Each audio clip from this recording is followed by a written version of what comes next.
At our anniversary dinner, I raised my glass to announce my promotion, and my husband said, "Which executive did you sleep with?"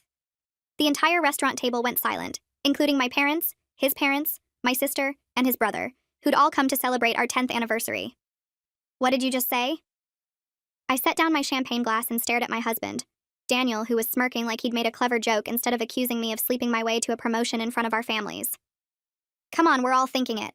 You went from senior analyst to VP in 2 years. That doesn't happen unless someone's getting special treatment."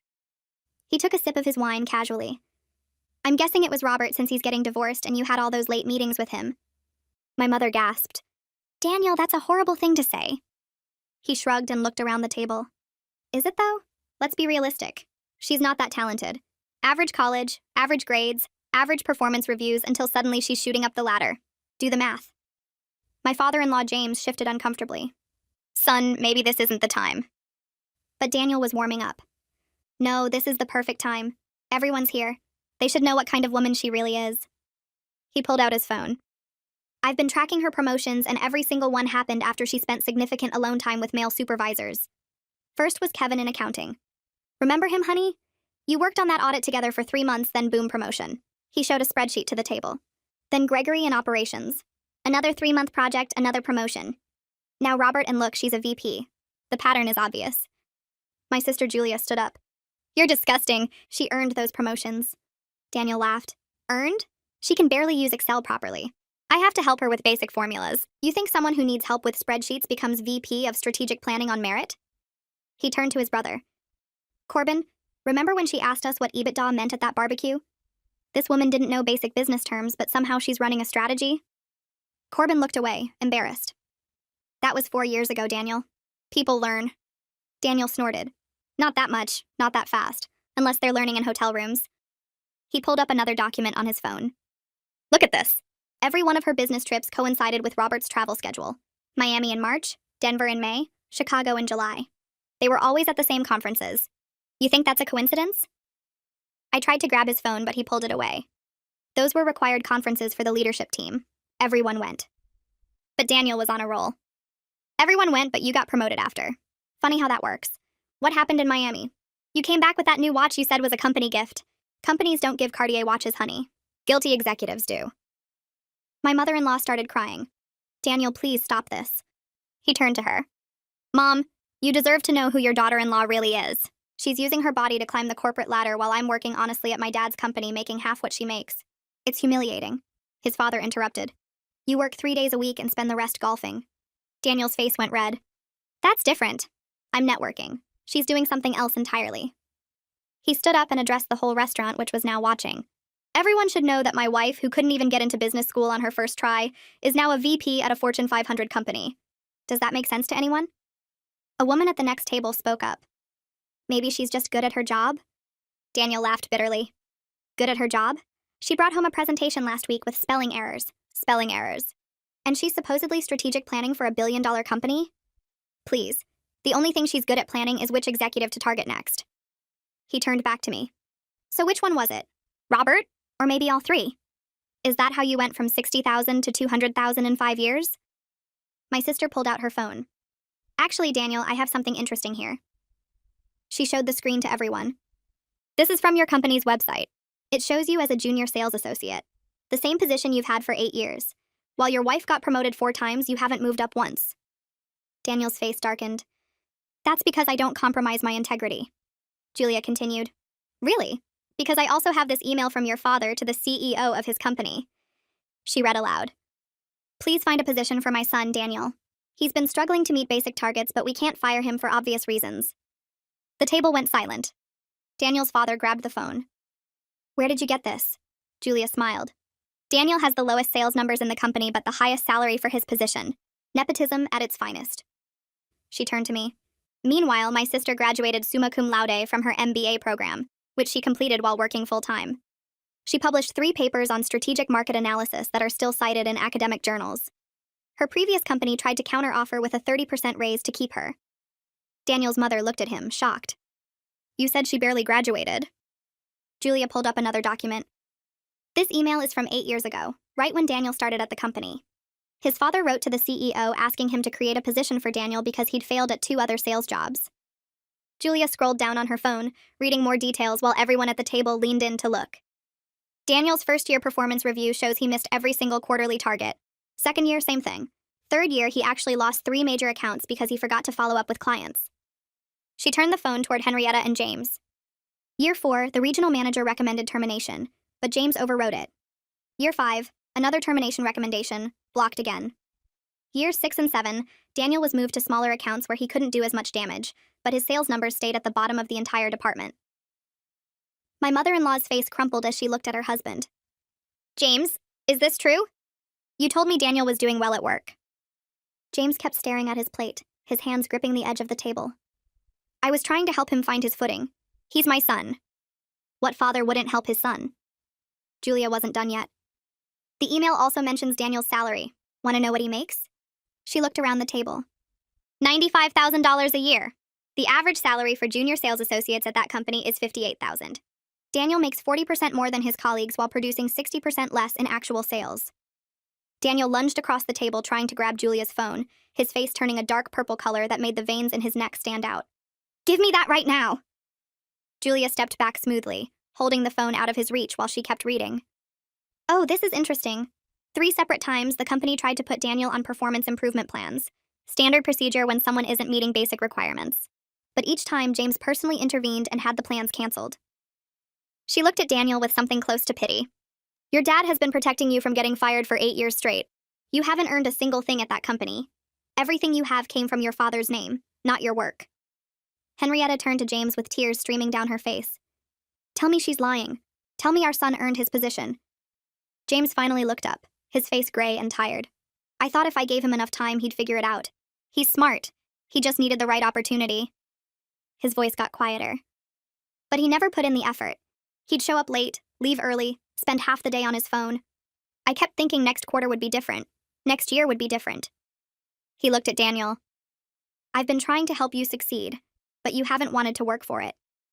Daniel shoved his chair back so hard it fell over, the crash making people at nearby tables jump.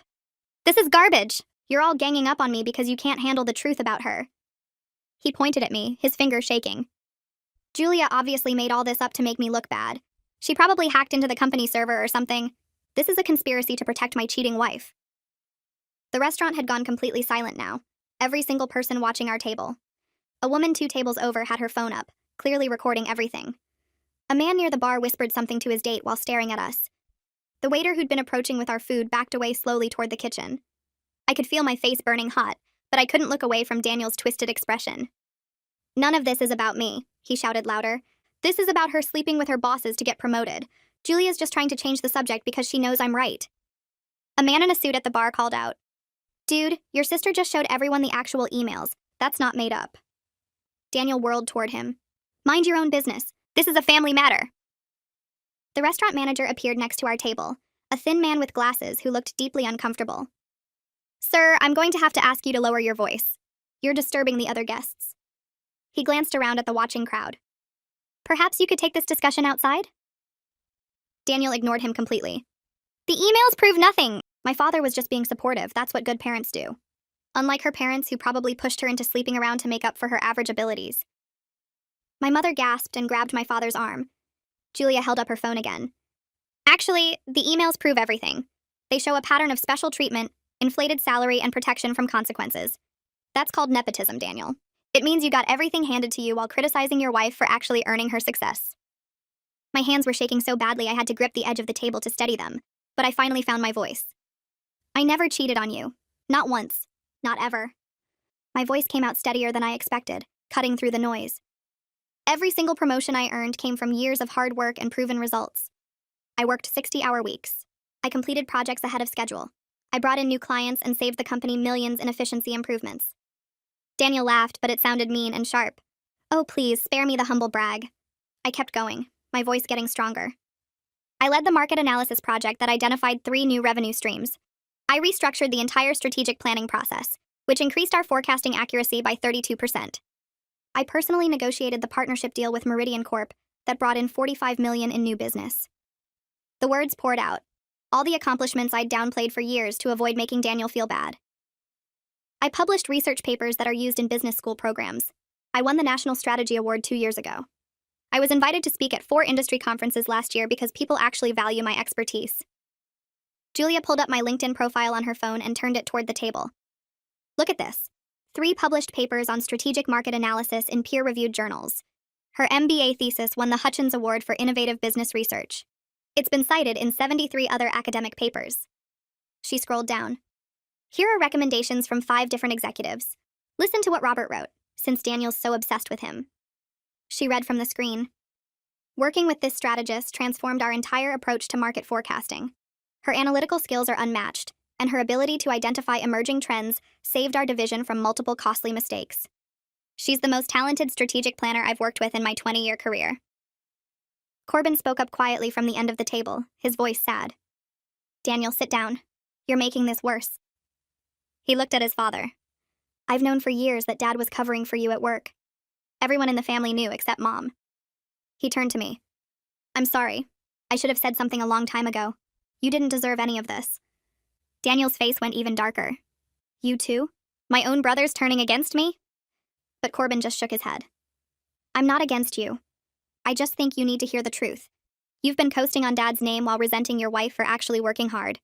That's not fair to anyone, especially not to her. Daniel refused to sit down. Instead, he turned to face the entire restaurant, spreading his arms wide. Everyone needs to know the truth. My wife is a cheating whore who slept her way to the top of a Fortune 500 company. His voice echoed through the space. She's a liar and a fraud, and everyone's being fooled by her fake credentials. The manager's face went red. Sir, I'm asking you to leave immediately. You cannot use that language in this establishment. Several diners started booing. A woman near the window stood up. Get out. Nobody wants to hear your garbage. Another man joined in. Your wife sounds amazing, and you sound like a loser. More people started booing, some standing up and pointing toward the exit. My father Ken rose slowly from his seat, and something about the way he moved made everyone go quiet again. He's not a tall man, but right then he seemed to fill the entire space around our table. Daniel, you will never speak to my daughter that way again. His voice wasn't loud, but it carried absolute authority that I'd only heard a handful of times in my life. Not in public, not in private, not ever. Daniel actually took a step backward, his mouth opening and closing without sound.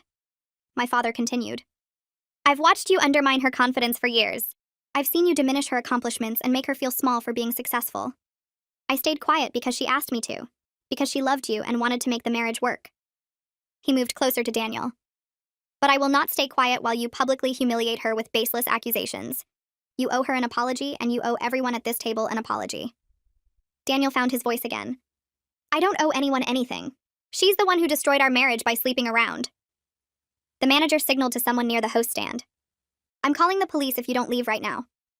I grabbed my purse and pushed back from the table, my chair scraping against the floor loud enough to make nearby diners turn. The weight of every stare in the restaurant pressed against my back, but I kept my chin up and my eyes forward. I refused to give Daniel the satisfaction of seeing me fall apart in front of everyone. My hands shook as I slung my purse over my shoulder, but I willed my legs to move steadily toward the exit. Julia appeared at my side instantly, her hand firm on my elbow, guiding me through the maze of tables while my parents scrambled to gather their coats. Behind us, I heard Daniel's voice rising again, something about how I was running away because I knew he was right, but the manager's sharp response cut him off. The cool night air hit my face as we pushed through the restaurant doors, and I kept walking, kept my spine straight, kept my breathing measured even though my chest felt like it was caving in. I made it all the way to the parking lot before my knees buckled. My mother caught me as I collapsed against the side of Julia's car, her arms wrapping around me while 10 years of holding everything together finally shattered. The sobs came in huge, gasping waves that I couldn't control, couldn't stop, couldn't hide anymore. My mother's coat smelled like her perfume, and I buried my face in it like I was 6 years old again. Julia stood guard a few feet away, her phone pressed to her ear, her voice crisp and professional as she explained to someone that she needed an emergency appointment for her sister tomorrow morning. First thing, it couldn't wait. My father paced near the parking lot entrance, watching the restaurant doors like he expected Daniel to come after us. His jaw was clenched, so tight I could see the muscle jumping even from where I sat crumpled on the ground. Every few seconds, another sob would tear through me, and my mother would hold tighter, rocking me slightly, whispering that it was okay, that I was safe now, that everything would be okay, even though we both knew nothing was okay. My father finally stopped pacing and crouched down next to me, his hand gentle on my shoulder.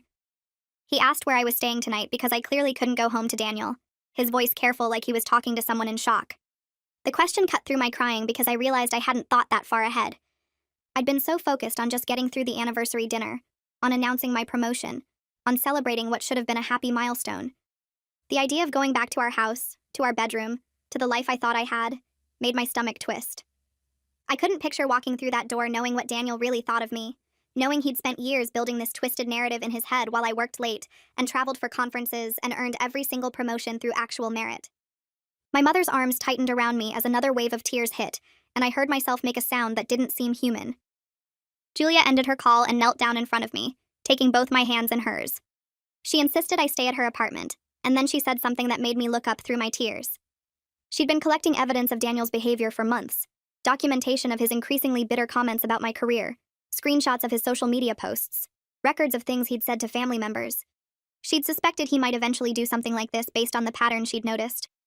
Her voice was steady and sure, and I realized my little sister had been protecting me this whole time, watching my back while I was too busy trying to save my marriage to see what was happening.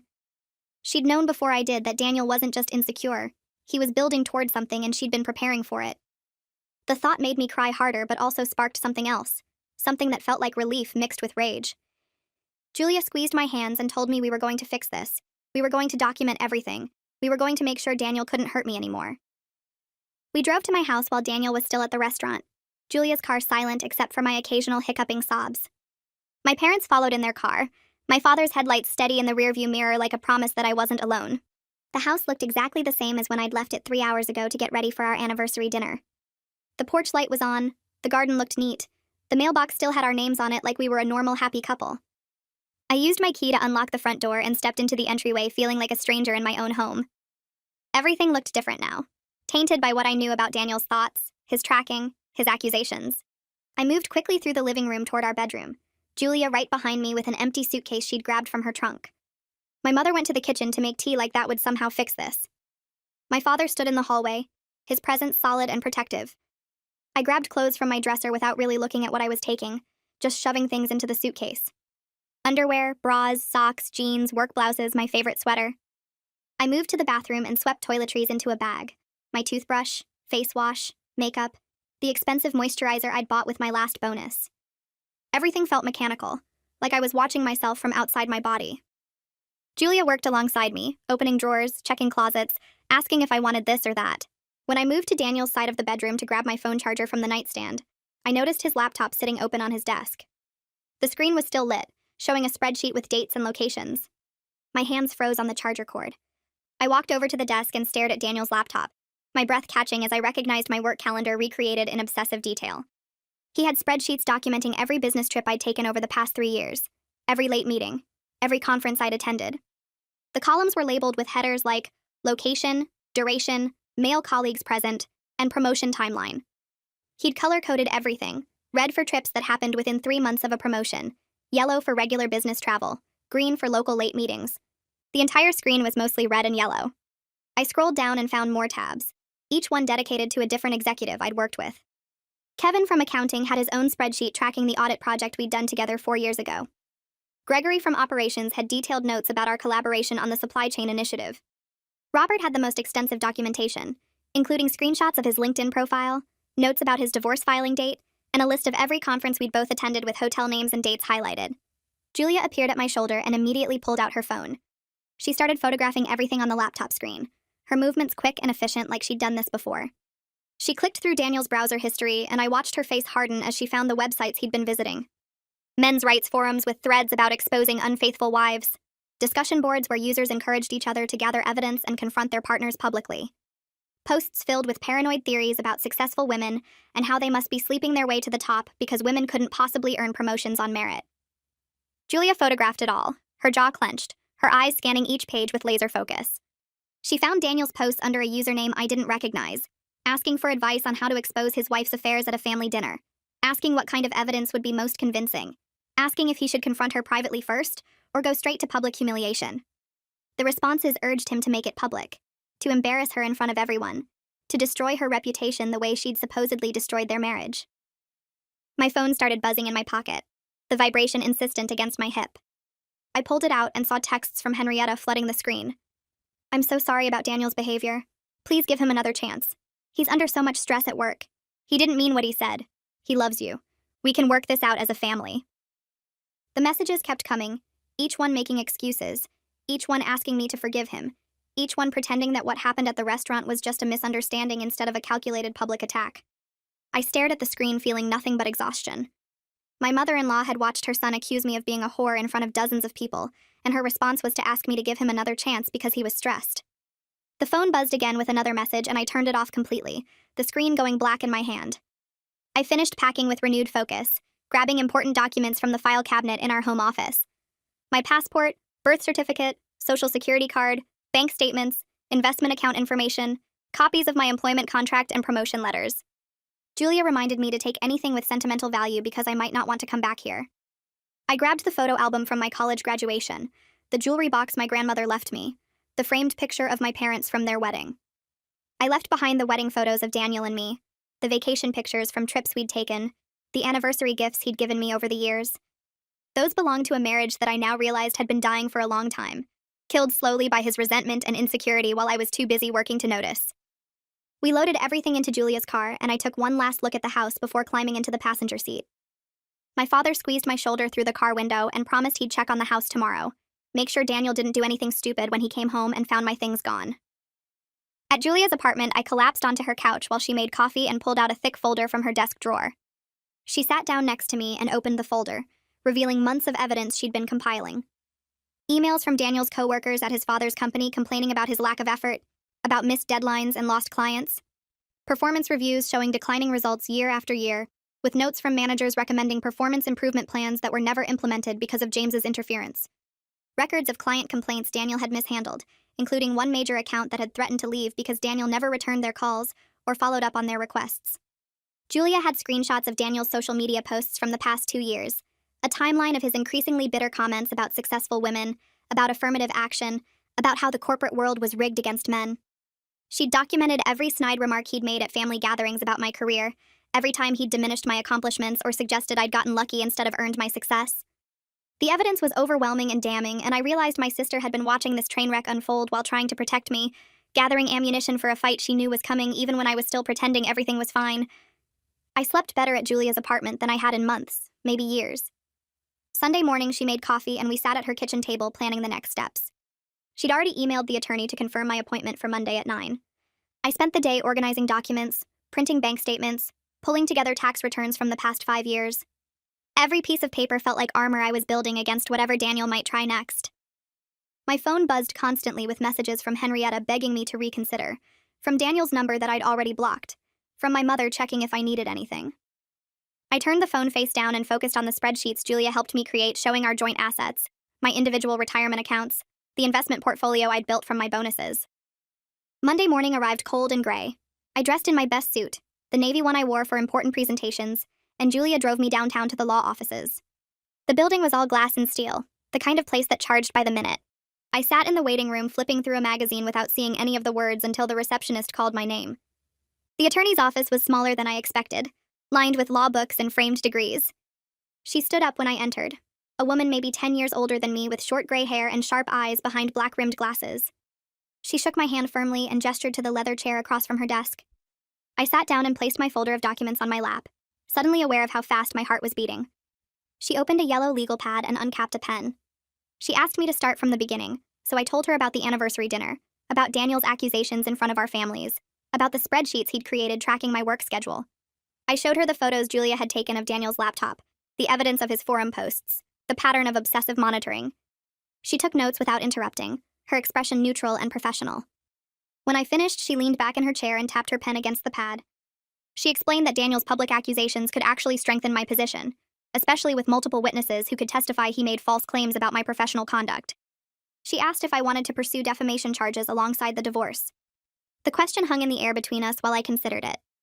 Part of me wanted to make Daniel pay for humiliating me, for trying to destroy my reputation with lies. But a bigger part just wanted to be free of him as quickly as possible.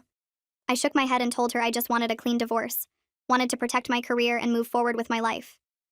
She nodded like she'd expected that answer and made another note on her pad. She asked about our financial situation and I handed over the folder I'd prepared. She flipped through the bank statements and investment records, pausing occasionally to ask questions about specific accounts or transactions. She warned me that Daniel might try to drain joint accounts out of spite, and I felt my stomach drop. I hadn't even thought of that possibility. She pulled out her phone and called her assistant, instructing them to prepare emergency paperwork to freeze our joint accounts until the divorce was finalized. She asked about my income compared to Daniel's, and I gave her the numbers. $200,000 versus his $90,000 from his father's company. She raised her eyebrows slightly but didn't comment, just wrote it down. She asked about our house, our cars, any major debts or loans. I answered each question while she filled pages of the legal pad with notes and figures. The weekend passed in a blur of paperwork and planning. Monday morning, I woke up at Julia's apartment with my stomach in knots. I got ready for work slowly, changing my outfit 3 times before settling on a simple black dress and blazer. Professional, but not trying too hard. I drove to the office dreading every minute, imagining whispers in the hallways, people staring at me in meetings.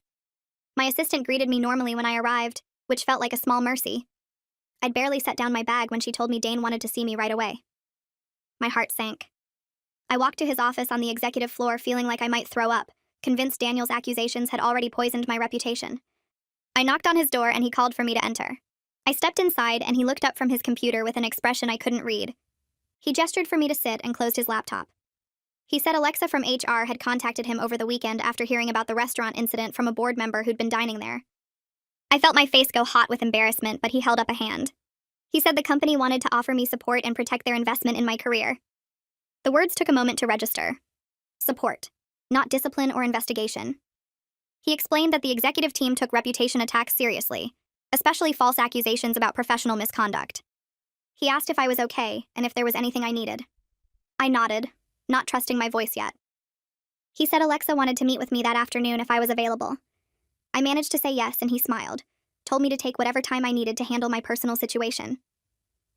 Alexa's office was on the 3rd floor, decorated with plants and family photos that made it feel less corporate than most HR spaces. She closed the door behind me and offered coffee, which I accepted just to have something to do with my hands. She sat across from me and explained that the company had strict policies against exactly what Daniel had accused me of, and they maintained detailed documentation of all promotion decisions specifically to defend against such claims. She asked if I wanted to file a formal complaint about his defamatory statements. I hesitated, still processing that my company was protecting me instead of investigating me. She explained they took these situations seriously because false accusations could damage both the employee and the company's reputation. I asked what filing a complaint would involve, and she outlined the process, the documentation they would need, the potential outcomes. I pulled out my phone and showed her the evidence I'd already gathered. My complete employment history, performance reviews dating back 5 years, project outcomes with measurable results, business case analyses I'd written that led to each promotion. She transferred the files to her computer and opened them one by one, nodding as she read. She pulled up my personnel file and showed me page after page of documentation. Every promotion decision had been reviewed by multiple executives, justified with specific performance metrics, approved by committees. My file was spotless. She pointed out notes from various managers praising my strategic thinking, my analytical skills, my leadership during complex projects. She showed me the scoring rubrics used to evaluate candidates for advancement, where I'd consistently ranked at the top. Every piece of evidence contradicted Daniel's narrative completely. I left work feeling lighter than I had since the anniversary dinner. Julia ordered pizza for dinner and we ate it straight from the box while watching mindless television. Around 8 o'clock, someone knocked on the apartment door. Julia looked through the peephole and her expression hardened. She told me it was Daniel. My heart started racing and I moved away from the door. He knocked again, louder this time, and called my name through the door. Julia called out that I wasn't interested in talking and he needed to leave. He raised his voice, saying he just wanted 5 minutes to explain. Julia pulled out her phone and told him she was calling the police if he didn't leave immediately. He started yelling that I'd turned his whole family against him, that his father was threatening to fire him because of the embarrassment I'd caused. Julia dialed and put the phone on speaker. The dispatcher answered and she gave the address, said her sister's estranged husband was harassing them and refusing to leave. Daniel must have heard because the knocking stopped. I heard his footsteps retreating down the hallway, and then silence. Julia called the police and I heard Daniel's footsteps fade down the hallway. After the dispatcher confirmed officers were on their way, we waited in silence until they knocked 20 minutes later. 2 officers took our statement about the harassment and documented everything, including the threatening text Daniel had been sending since the anniversary dinner. They said they'd file a report and warned that if he returned, we should call immediately. I barely slept that night, jumping at every small noise from the hallway. The next morning, I contacted Rachel and told her about Daniel showing up at Julia's apartment. She asked me to forward all the threatening messages and said we needed to start building a case for a restraining order if this behavior continued. She also mentioned the divorce papers would be ready by Friday and asked where we should serve them. I suggested his office since he worked at his father's company, and there would be witnesses. Rachel agreed and said she'd arrange for a process server to deliver them during business hours when James would likely be present. My mother called around noon to check on me. She sounded worried and said Henrietta had been calling her repeatedly trying to arrange some kind of meeting between Daniel and me. My mother told her absolutely not, and that Daniel needed serious professional help for his paranoid behavior. She said Henrietta kept making excuses about stress and pressure, but my mother shut that down immediately. She told Henrietta that Daniel's public accusations were unforgivable, and that no amount of stress justified what he did at the restaurant. I thanked her for standing up for me, and we talked for almost an hour about next steps. She offered to help me find an apartment and said my father wanted to come over that weekend to make sure I had everything I needed. Over the next few days, I worked from Julia's apartment, setting up my laptop at her kitchen table and diving into a major strategy project for a potential company acquisition. My team scheduled video calls and never once mentioned the restaurant incident, though I knew they'd all heard about it by now. They were professional and supportive, focusing entirely on the work and treating me exactly the same as before. The project was complex and demanding, which actually helped because it gave me something to focus on besides the divorce. I spent 12-hour days analyzing market data, building financial models, and preparing presentations for the executive team. Dane sent me an encouraging email midweek saying my preliminary analysis was excellent and that the CEO was impressed with my initial findings. Friday afternoon, Rachel called to say the divorce papers had been served. The process server found Daniel at his office and handed him the documents while James was standing right there in the lobby. She said Daniel's face went white when he saw what they were, and that James took him into a private office immediately after. About 2 hours later, James called me directly. His voice was quiet, and he apologized for his son's behavior at the restaurant and everything that followed. He said he'd been enabling Daniel for too long and that the public accusations were inexcusable. He promised he wouldn't interfere with fair asset division, and said he'd already spoken to his own lawyer about staying neutral during the divorce proceedings. I thanked him for calling and told him I appreciated his honesty. He sighed and said he hoped Daniel would get help, but that he couldn't protect him from the consequences of his actions anymore. Daniel's response came Monday morning in the form of a legal counterclaim that Rachel forwarded to me. His lawyer had filed allegations of adultery and was demanding I forfeit my share of marital assets as the guilty party in the marriage breakdown. The document listed all the same accusations Daniel had made at the restaurant, citing my business trips and late meetings as evidence of affairs with multiple executives. Rachel called me after I'd had time to read through it, and she was actually laughing. She said Daniel's lawyer was either completely incompetent or hadn't listened to a word Daniel told him, because accusations like this required actual proof. She explained that Daniel had zero evidence because nothing had happened, and that filing baseless adultery claims could actually backfire on him during settlement negotiations. I gathered everything Rachel requested for our response. My work phone records showing every call I'd made and received for the past 3 years. Complete company email logs that IT pulled for me showing all my correspondence with colleagues, including the executives Daniel accused me of sleeping with. Security badge data from our office building that tracked exactly when I entered and left work each day, proving I was never at hotels or secret meetings during the times Daniel claimed. Every single piece of documentation contradicted his timeline and his accusations. Rachel reviewed everything and said it was perfect, that we could prove my actual whereabouts for every instance Daniel cited in his counterclaim. She was already drafting a response that would demolish his adultery allegations with hard data. While dealing with the legal battle, Julia helped me apartment hunt during evenings and weekends. We looked at 6 different places before finding a beautiful 1-bedroom in a building with excellent security features. The apartment had a doorman, security cameras in all common areas, and required key card access to get past the lobby. The rent was higher than I'd planned, but I could afford it with my salary, and I needed the peace of mind. I signed the lease that same day and arranged to move in 2 weeks later. Julia came with me to buy basic furniture, and we spent a Saturday picking out a couch, bed frame, and kitchen table. It felt good to choose things that were completely mine, not shared with Daniel, or compromised to match his preferences. The following weekend, I went to the house I'd shared with Daniel to start packing my belongings. I brought Julia and my father with me for support, and in case Daniel tried anything. When we arrived, Daniel was standing in the driveway with his arms crossed. He said I wasn't taking anything because everything in the house belonged to him. My father told him to move aside, but Daniel blocked the front door. I pulled out my phone to call Rachel, and she conference called Daniel's lawyer right there on the spot. Within 15 minutes, she had a judge on the line who issued a temporary order allowing me to retrieve my personal property and half of all jointly purchased items. She emailed the order to Daniel's lawyer, who had to read it out loud to Daniel while we all stood there waiting. Daniel's face turned red, but he moved away from the door. We went inside, and I started in the bedroom, packing my clothes, jewelry, and personal items into boxes. Daniel followed me from room to room, making snide comments about how I was stealing from him. My father finally told him to either leave the house or shut up, and Daniel retreated to the garage. Julia helped me sort through the living room, and we divided furniture based on who had paid for what. I took the bookshelf I'd bought before we got married, the desk I used for work, and several pieces of art I'd inherited from my grandmother. Daniel came back inside when we started loading my father's truck and tried to grab a lamp I was carrying. My father stepped between us and told Daniel that if he touched me or my property again, he'd call the police. Daniel backed off but stood there glaring while we made 3 trips to load everything. By the time we finished, I felt exhausted, but relieved to have my things out of that house. My father arrived with a rental truck the next morning and Corbin showed up right behind him. Daniel stood in the driveway with his arms crossed and a mean look on his face, but he didn't try to stop us this time. We worked quickly, loading boxes and furniture into the truck while Daniel watched from the garage doorway. Corbin carried the heavy stuff without being asked and kept shooting guilty looks at his brother. After we loaded the 3rd box, Corbin pulled me aside near the truck. He looked embarrassed and kept his voice low so Daniel wouldn't hear.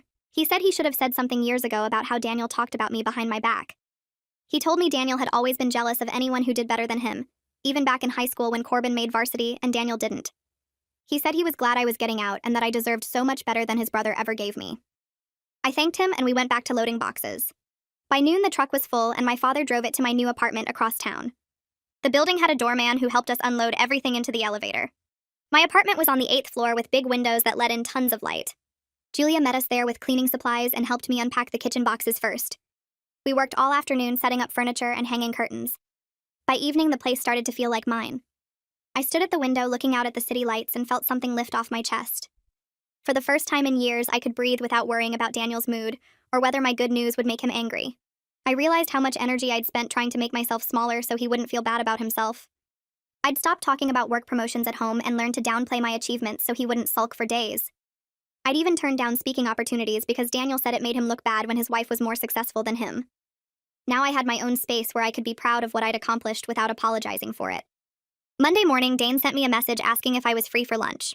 We met at a restaurant near the office and he ordered us both the special without asking what I wanted, which normally would annoy me, but somehow felt comfortable with him. He told me the executive team wanted to offer me a new project, leading strategic planning for a major acquisition the company was considering. The target company had operations in 6 states, and the deal was worth over $300 million. He said my analysis work on the last 2 acquisitions had been outstanding, and everyone agreed I was the right person to lead this one. He looked me straight in the eye and said my work spoke for itself, and the executive team had complete confidence in my abilities. I felt tears start but blinked them back and thanked him. He said I should take the rest of the day to review the preliminary materials, and we'd kick off the full project team on Wednesday. Walking back to the office, I felt excited about work in a way I hadn't in months. I dove into the acquisition project with everything I had. The team included people from finance, operations, legal, and IT, all of them smart and eager to collaborate. We spent the first week mapping out the target company's structure and identifying potential risks. My colleagues asked good questions and built on each other's ideas instead of competing for credit. One woman from finance stayed late with me going through their balance sheets and we ordered pizza and worked until 9. She told me she'd heard about what happened at my anniversary dinner and said her ex-husband had been the same way about her career. We talked about how some men just couldn't handle their wives being successful and how much better life was without that constant resentment. I went home to my new apartment feeling energized instead of drained. The next morning, Rachel called with an update. She said Daniel's lawyer had contacted her recommending that Daniel drop the adultery claims. They had zero evidence because nothing had happened, and continuing with those accusations would only make Daniel look worse in court. Rachel was negotiating a straightforward asset division based on our prenuptial agreement. I'd completely forgotten about the prenup we signed before marriage. Daniel's father had insisted on it, and at the time I thought it was insulting, but now I was grateful. The agreement protected assets each of us brought into the marriage and earned individually during it. Since I out-earned Daniel by a lot, this worked heavily in my favor. My retirement accounts, investment portfolio, and the bonuses I'd saved were all mine. Daniel would keep his trust fund from his grandfather, and whatever he'd managed to save from his salary. Rachel said she was pushing for a quick settlement, and thought we could have everything finalized within 3 months. 2 weeks later, she called again. Daniel had agreed to mediation after his lawyer explained that going to trial would only expose his baseless accusations in public court records, and likely result in him paying my legal fees on top of his own. We scheduled the mediation for the following Tuesday at Rachel's office. The day arrived and I dressed in my best suit, the navy one I wore for board presentations. Daniel showed up in jeans and a wrinkled shirt looking like he hadn't slept in days. We sat on opposite sides of a long conference table with our lawyers between us. Daniel wouldn't look at me the entire time. His lawyer did most of the talking while Rachel laid out our proposed asset division. We went through everything methodically. Daniel would keep the house but assume the full mortgage payment. I would take my retirement accounts, my investment portfolio, and the car I'd bought with my bonus money. We'd split the joint savings account 50-50. Daniel's lawyer argued about the car, but Rachel pulled out the purchase receipt showing I'd paid for it entirely with funds from my individual account. After 4 hours, we had everything worked out. Daniel signed the papers without saying a word to me. His hand shook a little when he wrote his name, and for a second I almost felt sorry for him. Then I remembered him standing in that restaurant calling me names in front of everyone we knew, and the feeling passed. 3 months after the anniversary dinner that destroyed my marriage, the divorce was finalized. The judge signed the papers on a Thursday morning, and Rachel messaged me a photo of the final decree. I was in a project meeting when I got it and had to excuse myself to the bathroom. I looked at myself in the mirror and felt relief wash over me like cool water. I was free. Free to focus on my career without someone resenting every achievement. Free to be proud of my work without downplaying it. Free to build a life without Daniel's constant bitterness weighing me down. I went back to the meeting and jumped into the discussion about market projections with renewed energy. My career was mine again, and I was ready to see how far I could go. The acquisition project launched 3 months after the divorce was final. I stood in the main conference room watching my team present our findings to the board of directors. We'd spent 9 months analyzing market data, running financial models, and building relationships with the target company's leadership. The CEO sat at the head of the table taking notes while we walked through each slide. My hand stayed steady on the presentation remote even though this was the biggest project of my career. The target company was a tech firm with strong patents but weak market presence. Our analysis showed we could integrate their technology into our existing products and triple their revenue within 2 years. When we finished presenting, the CEO asked 3 pointed questions about integration costs. I answered each one with specific numbers from our detailed projections. The board voted to approve the acquisition right there in the room. The CEO shook my hand afterward and told me this was exactly the kind of strategic thinking the company needed. 2 weeks later, at the quarterly all-hands meeting, he called me up to the stage in front of 800 employees. He thanked me by name for leading the acquisition project and announced that the deal had already started generating new client interest. My bonus hit my bank account the next day. It was more money than Daniel made in a year at his father's company. Julia picked me up that Friday afternoon in her car packed with overnight bags. We drove north toward Napa Valley with the windows down and music playing. She'd booked us a weekend at a bed and breakfast surrounded by vineyards. We stopped at the first winery an hour before sunset and sat on their patio overlooking rows of grapevines. Julia raised her glass of Chardonnay and clinked it against mine. The divorce papers had been signed for 6 weeks now. I owned my own apartment, had my own bank accounts, and answered to nobody about my schedule or my success. Julia started laughing first. She reminded me how Daniel's accusations at that anniversary dinner had backfired so completely. His paranoid spreadsheets and tracked calendar became evidence of his obsessive behavior instead of proof of my wrongdoing. All his claims about my incompetence got documented and disproven by HR. His public meltdown got witnessed by dozens of people who could testify to his instability. I laughed too, realizing that Daniel's attempt to destroy my reputation had actually forced me to document my achievements more thoroughly than I ever would have otherwise. Every promotion now had a paper trail showing exactly why I earned it. Every project had measurable results proving my contributions. Every accusation had been investigated and cleared. Julia ordered another bottle of wine, and we spent the evening talking about everything except Daniel. We made plans to visit Italy next spring. We talked about her dating life and her plans to apply for a promotion at her own company. The sunset turned the vineyard gold and then purple. For the first time in years, I felt completely relaxed. I started dating 2 months after the divorce was final. A friend from work introduced me to someone she knew from business school. We met for coffee on a Saturday morning and talked for 3 hours. He worked in venture capital and traveled constantly for his job. When I mentioned my recent promotion, he asked detailed questions about the acquisition strategy and seemed genuinely interested in the answers. We went to dinner the following week. He picked a restaurant I'd been wanting to try to didn't flinch when I ordered an expensive bottle of wine. Over the next few months, I went on dates with different men I met through friends and professional events. Some led to second dates and some didn't. The difference from dating Daniel was striking. These men had their own successful careers and their own ambitions. They didn't feel threatened when I talked about my work. They didn't make jokes about my intelligence or suggest I'd gotten ahead through anything except merit. One guy I dated for 6 weeks was a patent attorney who regularly worked 80-hour weeks. He understood demanding careers and never questioned why I had evening meetings or weekend work sessions. Another man I saw for a while ran his own consulting firm and actually asked for my advice on a market analysis project he was struggling with.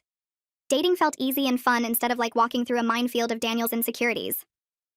My phone buzzed one Tuesday morning with a text from a number I didn't recognize. The message said it was Henrietta and asked if we could talk. I stared at the screen for a full minute before responding. She called 5 minutes later. Her voice sounded tired and older than I remembered. She apologized for what happened at the anniversary dinner and for the months afterward when she'd tried to defend Daniel's behavior. She admitted that she and James had been enabling their son for years, always making excuses for his failures and blaming other people for his problems. They'd finally accepted that Daniel needed professional help. James had given Daniel an ultimatum at work. Either start attending therapy twice a week and show real improvement, or lose his position at the company. Daniel had chosen therapy after his father made it clear the decision was final. Henrietta said the therapist had helped them see how their constant protection had prevented Daniel from developing any resilience or self-awareness.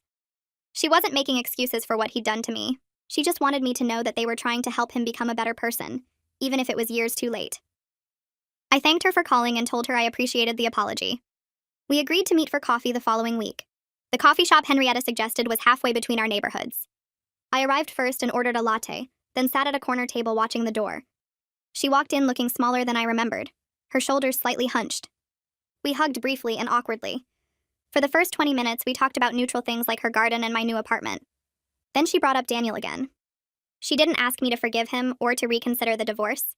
She just wanted me to understand that she felt terrible about how things had ended. I told her the truth. I didn't hate her. She'd been caught in an impossible situation that night at the restaurant, watching her son publicly humiliate his wife. But I also couldn't pretend we'd ever be close again. She was Daniel's mother first, and always would be.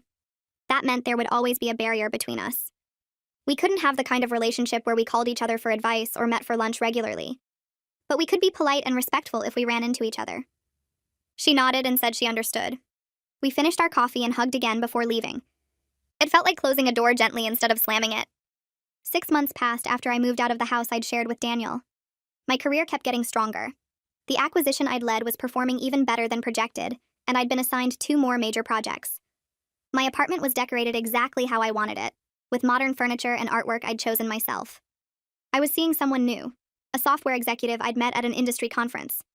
He traveled as much as I did and understood the demands of a high-pressure career. When I told him about a difficult negotiation I was handling, he listened carefully and asked smart questions. When I succeeded at something, he celebrated with me instead of finding ways to diminish it. He thought my ambition was attractive instead of threatening. We'd been dating for 3 months, and it felt easy in a way my marriage never had. No walking on eggshells about my success. No downplaying my achievements to protect someone's ego. No constant low-level anxiety about whether my next promotion would trigger another crisis. I could just be myself completely. My life had become exactly what I'd worked for, without anyone trying to tear it down. The company called an executive meeting for a Monday morning in late September. I walked into the conference room expecting another quarterly review. Instead, the CEO announced a major restructuring that would create a new senior vice president role overseeing strategic planning across multiple divisions. He looked directly at me and said they wanted to offer me the position. The promotion came with expanded responsibilities, a significant raise, and a seat in the senior leadership meetings where company direction got decided. I accepted immediately. Later that day, I sent a group text to my parents and Julia sharing the news. My phone started ringing within seconds. My mother called first, crying happy tears. Julia sent a string of celebration emojis. My father left a voicemail saying how proud he was. That evening, I went to dinner with the software executive I'd been dating. He ordered champagne without me asking and toasted to my success. Nobody questioned how I'd earned it. Nobody suggested I'd compromised anything to get ahead. Nobody made me feel like I needed to apologize for being good at my job. Everyone around me just celebrated. The professional conference was in Chicago in early November. I was scheduled to speak on a panel about strategic market analysis. I arrived at the convention center early to review my notes and ran straight into Daniel in the main lobby. He looked terrible. His suit was wrinkled and hung loose on his frame like he'd lost weight. Dark circles shadowed his eyes and his hair needed cutting. He stopped walking when he saw me. For a few seconds, we just stood there 3 feet apart while conference attendees streamed past us. He opened his mouth like he wanted to say something. I could see him forming words, probably an apology or an explanation. I gave him a brief nod, the kind you'd give any professional acquaintance, and walked past him toward the conference rooms. I didn't look back. There was nothing he could say that would matter now. That part of my life was finished. Julia called me 2 weeks later while I was working late at the office. She'd heard through Corbin that Daniel had been fired from James's company. Apparently, he'd shown up drunk to an important client meeting and made inappropriate comments to the client's wife. James had tried to help him for years, covering for missed deadlines and poor performance, sending him to therapy, giving him chance after chance to improve. But he finally had to prioritize the business over his son. The company couldn't afford to keep losing clients because of Daniel's behavior. Corbin said their father had actually cried when he made the decision to fire Daniel, but he'd had no choice. The business employed 40 people whose families depended on those jobs. Julia asked if I felt bad for Daniel. I thought about it for a minute. Part of me did feel sorry for him. He'd destroyed his marriage, his career, and his relationship with his family because he couldn't handle his own insecurity. But mostly, I just felt grateful. Grateful I'd gotten out when I did. Grateful I hadn't wasted more years trying to make him feel better about himself. Grateful I'd built a life where my success was celebrated instead of resented. Daniel's problems had never actually been about me. They'd always been about his refusal to work on himself, to face his own failures, to build something instead of tearing other people down. I'd spent 10 years trying to make myself smaller so he could feel bigger. Now I was done shrinking. I started dating someone I met through a professional networking event about 8 months after my divorce became final. His name was Nathan, and he worked as a financial consultant for a different Fortune 500 company. We met at a panel discussion about market trends and ended up talking for 2 hours after the event ended. He asked intelligent questions about my work and seemed genuinely interested in my strategic planning projects. When I mentioned my recent promotion to senior vice president, he congratulated me without any hint of jealousy or skepticism. Our first real date was dinner at a small Italian restaurant where we talked about our careers, our families, and what we wanted from life. He told me about building his consulting practice from the ground up and the satisfaction he got from helping companies solve complex financial problems. I shared my experience with the divorce and Daniel's accusations. Nathan listened carefully and said any man who felt threatened by his partner's success had serious insecurity issues that had nothing to do with the partner. We started seeing each other regularly after that. He had his own demanding career with frequent travel and long hours, but he never once complained when I worked late or had to fly out for business meetings. Instead, he'd text me good luck messages before important presentations and want to hear all about my projects when we got together. He celebrated my wins like they were his own and offered thoughtful advice when I faced challenges at work. We were equals in every possible way. Both ambitious, both driven, both respectful of each other's professional commitments. The difference between being with Nathan and being with Daniel was like night and day. With Daniel, I'd always felt like I needed to downplay my achievements to protect his ego. With Nathan, I could be completely myself without apology. About a year after the divorce finalized, I received an email from the organizers of a major industry conference asking if I'd be interested in speaking on a panel about women in leadership. They'd heard about my career trajectory and thought my perspective would be valuable for other women facing similar challenges in male-dominated industries. I agreed immediately. The conference was held at a huge convention center downtown, with thousands of attendees from companies across the country. My panel was scheduled for the second day in one of the larger ballroom spaces. I sat with 3 other female executives as we discussed our experiences climbing corporate ladders, facing discrimination, and dealing with colleagues who questioned our qualifications. When it was my turn to speak, I decided to share the story about Daniel's public accusations at our anniversary dinner. I explained how my own husband had accused me of sleeping my way to the top in front of both our families and a restaurant full of strangers. I described the humiliation of having my professional accomplishments reduced to sexual favors, and the pain of realizing the person who should have been my biggest supporter was actually my harshest critic. Then I talked about how I'd fought back with evidence, documentation, and the truth. I shared how my sister had prepared proof of my actual achievements and exposed Daniel's nepotism and poor performance. I explained the divorce process and how I'd emerged stronger and more confident than ever before. The response was overwhelming. The audience gave me a standing ovation that lasted almost a minute. After the panel ended, women lined up to talk to me. Some were crying as they shared their own stories about partners who resented their success or undermined their confidence. One woman told me her husband had sabotaged a major presentation by hiding her notes the night before. Another described how her boyfriend constantly made jokes about her being the breadwinner until she finally left him. A younger woman in her 20s said her fiancé had just called off their wedding because she'd gotten promoted to manager, and he felt emasculated working for someone who reported to her department. I listened to each story and realized my experience wasn't unique at all. So many talented, accomplished women were dealing with insecure partners who saw their success as a threat instead of something to celebrate. I exchanged contact information with several of them and promised to stay in touch. The conference organizers asked if I'd be willing to speak at future events, and maybe even develop a workshop specifically focused on recognizing and addressing toxic relationship patterns that hold women back professionally. Now, sitting in my apartment on a quiet Sunday morning with Nathan making breakfast in the kitchen, I felt genuinely happy in ways I never experienced with Daniel. My career kept growing with new opportunities and challenges that excited me.